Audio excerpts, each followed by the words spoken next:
बहुत धन्यवाद। और जोरदार तालियों के साथ दोस्तों नरेंद्र सिंह तोमर जी का आप स्वागत कीजिए। सर, सुबह से हम किसानों के मुद्दों पर चर्चा कर रहे हैं। एक ऐसा इंडिया टुडे ग्रुप का ये इनिशिएटिव है जिसे हम गर्व के साथ कहते हैं कि न सिर्फ भारतवर्ष बल्कि विश्व के विकसित राष्ट्रों में भी किसानों के लिए ऐसा कोई प्लेटफॉर्म नहीं है जिसकी शुरुआत हमने की है और जिसका उद्घाटन आज आपके कर कमलों से यहाँ होना है। किसान तक, किसानों के लिए, किसानों का अपना चैनल, किसानों की बातें और वो तमाम विभिन्न योजनाएं जो आप हमारे देश के किसानों के लिए बनाते हैं, उन किसानों तक पहुंचाने का एक बीड़ा हमने उठाया है, जागरूकता फैलाने का एक बीड़ा हमने उठाया है और किसान किसी भी चीज़ से अनजान न रह जाए, उसे जागरूक करने का ये हमारा प्रयास है। बहुत धन्यवाद किसान तक के इस मंच पर आपकी उपस्थिति के लिए। आज भारतवर्ष का जो किसान है तोमर जी, उसकी स्थिति, उसके अभिभावक होने के तौर पर, कृषि मंत्री के तौर पर आप कैसे देखते हैं?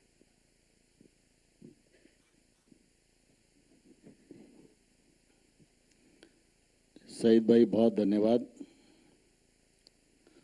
आज मुझे इस कार्यक्रम में आप सबके मध्य उपस्थित होकर बहुत ही प्रसन्नता हो रही है, क्योंकि इंडिया टुडे ग्रुप ने किसानों की दृष्टि से किसान तक इस चैनल की शुभ कल्पना की और आज उसको मूर्त रूप देने का अवसर है। मैं इंडिया टुडे ग्रुप को हृदय से धन्यवाद देता हूं और देश भर के किसानों को बहुत बहुत शुभकामनाएं और बधाई देता हूं कि यह जो प्लेटफॉर्म है, यह प्लेटफॉर्म किसान, सरकार, राज्य सरकार, खाद्य प्रसंस्करण यूनिट्स, निर्यातक, आयातक, मंडी, सबके बीच में एक महत्वपूर्ण ब्रिज का काम करेगा और अंततोगत्वा सब योजनाओं का प्रतिफल और फायदा किसानों तक पहुंचे, इस बात को यह चैनल सुनिश्चित करेगा। मैं इस अवसर पर आप सबको बहुत बहुत बधाई और बहुत बहुत शुभकामनाएं देता हूं। बहुत धन्यवाद, बहुत धन्यवाद। भारतीय किसान की स्थिति आज, भारत कृषि प्रधान देश है और इसकी प्रधानता को हम सब लोगों ने स्वीकार किया है, लेकिन हम सब इस बात को जानते हैं कि जब जब प्रधानता की उपेक्षा होती है तब तब देश को नुकसान उठाना पड़ता है। मैं समझता हूं कि कृषि का क्षेत्र हमारे लिए जितना महत्व का है, अगर इसके महत्व पर काम करने की निरंतरता बनी रहती तो आज काफ़ी चुनौतियां जो हमारे सामने हैं वो चुनौतियां नहीं होती। लेकिन कृषि का क्षेत्र व्यापक भी है और इसकी निर्भरता प्रकृति पर भी है और अनेक प्रकार की चुनौतियां सामने बनी ही रहती हैं। लेकिन मुझे प्रसन्नता है कि भारत सरकार और प्रधानमंत्री नरेंद्र मोदी जी लगातार देश के समक्ष विद्यमान छोटे छोटे विषय, चाहे किसी वर्ग के हों चाहे किसी क्षेत्र के हों, उनका समाधान किया जा सके, इस दृष्टि से निरंतर एक प्रयास करते रहते हैं। पिछले दिनों ग्रामीण भारत में आधी से अधिक आबादी के पास शौचालय की उपलब्धता नहीं थी, तो प्रधानमंत्री जी ने उस काम को प्राथमिकता पर लिया और आज हम कह सकते हैं कि हमारे देश के हर घर में शौचालय बन गया है और स्वच्छता का एक चरण भारत ने पूरी तरह पूरा कर लिया है। ठीक इसी प्रकार से शौचालय का उदाहरण मैंने इसलिए दिया कि छोटी बात है, आमतौर पर लोगों को लगता है छोटी बात है, और छोटी बात है तो बड़ा आदमी क्यों सोचेगा, बड़ा आदमी बड़ी बातें सोचेगा। लेकिन जब तक छोटी चीज को समादेश नहीं करेंगे तब तक हम ऊंचाई पर नहीं पहुंच सकते।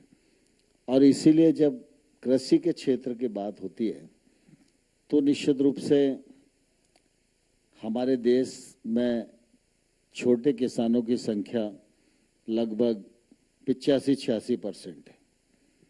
अब छोटे किसान की अपनी हैसियत निवेश करने की है नहीं, दूसरा कोई बड़ा आदमी वहाँ निवेश करने पहुंचता नहीं है। लेकिन अगर छोटे किसान की ताकत नहीं बढ़ेगी तो कृषि की ताकत नहीं बढ़ेगी, और कृषि की ताकत नहीं बढ़ेगी तो भारत की जो कृषि की जीडीपी है उसकी ताकत नहीं बढ़ेगी। और अगर हम अप्रत्यक्ष रूप से देखें या प्रत्यक्ष रूप से देखें तो हमारे ध्यान में आएगा कृषि के अर्थव्यवस्था को व्यापारिक दृष्टि से कोई कैसे भी ले, लेकिन मैं ऐसा मानता हूं कि प्रासंगिक रूप से वह भारत की रीढ़ है। कोविड के समय में भी सब लोगों ने महसूस किया, सारी अर्थव्यवस्थाएं रुक गई थीं, लेकिन कृषि की अर्थव्यवस्था ने देश का पूरा साथ दिया और प्रतिकूल परिस्थितियों में भी अपनी प्रासंगिकता को सिद्ध किया। इसलिए आज जरूरत है छोटा किसान मुनाफे की खेती करे, छोटे किसान की ताकत बढ़े, और इसलिए भारत सरकार ने कृषि उत्पाद संगठन की योजना बनाई। आज देश में 10,000 एफपीओज बनाए जा रहे हैं। इन पर 6,865 करोड़ रुपया भारत सरकार खर्च कर रही है। कोशिश है मैदानी क्षेत्र में कम से कम 300 किसान, और पहाड़ी और नॉर्थ ईस्ट के जो क्षेत्र हैं उनमें लगभग 100 किसान इन एफपीओज के मेंबर बने।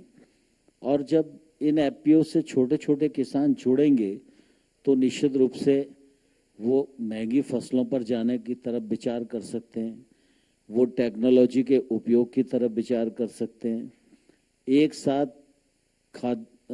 अपना जो आदान है, चाहे वो फर्टिलाइजर हो, बीज हो, पेस्टिसाइड हो, एक साथ खरीदेंगे मिलकर तो निश्चित रूप से उनको सस्ते दामों पर उपलब्ध होगा। उपकरणों की स्वयं भी खरीद कर सकते हैं और कस्टमाइजिंग सेंटर का भी उपयोग कर सकते हैं। जब एक एफपीओ में 300 किसान मिलकर विचार पूर्वक खेती करेंगे तो वो क्रॉप पर भी विचार करेंगे, क्रॉप के पैटर्न पर भी विचार करेंगे, क्रॉप में किस प्रकार की टेक्नोलॉजी का इस्तेमाल करना है उस पर भी विचार करेंगे। एक ही मात्रा में आदान की उपयोगिता उसमें होगी, तो स्वाभाविक रूप से जब एक क्लस्टर का उत्पादन होगा तो उस उत्पादन की गुणवत्ता भी अच्छी होगी, और उस उत्पादन को एफपीओ मिलकर इसलिए बेच सकता है कि 300 किसान के मिलकर जो उत्पाद का वॉल्यूम होगा वो वॉल्यूम उसकी सौदेबाजी की ताकत बढ़ाएगा, और निश्चित रूप से उसके कारण वो किसान अच्छा दाम भी ले पाने में सफल होगा। तो इस दृष्टि से एफपीओ कार्यक्रम भी प्रारंभ किया गया है। लेकिन हम सब इस बात को भलीभांति जानते हैं कि कृषि के क्षेत्र में निजी निवेश और सुधार, इन दो चीजों की बड़ी कमी वर्षों से दिखाई दे रही थी। जब देश आजाद हुआ था तो देश के जीडीपी में 50% योगदान एग्रीकल्चर का था। धीरे धीरे बाकी क्षेत्र आगे बढ़ते रहे, ये योगदान घटता गया। उसका मूल कारण है कि जो बाकी क्षेत्र हैं, चाहे वो कोई इंडस्ट्री का क्षेत्र हो, सर्विस का क्षेत्र हो, बाकी और अन्य क्षेत्र हो, सब में निजी निवेश के दरवाजे खुले रहे और समय समय पर निजी निवेश हो, इसको सरकारें सरल बनाती रही। और दूसरा कि जहां जरूरत पड़ी वहां नियम और कानूनों का रिफॉर्म किया। हम देखते हैं कि पार्लियामेंट में, विधानसभाओं में हर बार हर सत्र में कोई ना कोई कानून ऐसा आता है जो किसी को सुधार की तरफ ले जाने के लिए प्रेरित करता है। तो स्वाभाविक रूप से जब कृषि का क्षेत्र है तो कृषि के क्षेत्र में निजी निवेश का पूर्णतः अभाव रहा। किसी की रुचि नहीं रही, कोई प्लेटफॉर्म भी नहीं था, किसी ने प्रेरित भी नहीं किया। और दूसरा, जो कानूनी सुधार होना चाहिए था, वो कानूनी सुधार में भी स्वामीनाथन साहब ने कहा तो था, लेकिन वो दुर्भाग्य से आगे नहीं बढ़ सका। हमसे है दुनिया, हमें कुछ करके दिखाना है। मिट्टी मेरी, सेहत मेरी, खेती का नया जमाना है। किसान तक खाना है तो उगाना है।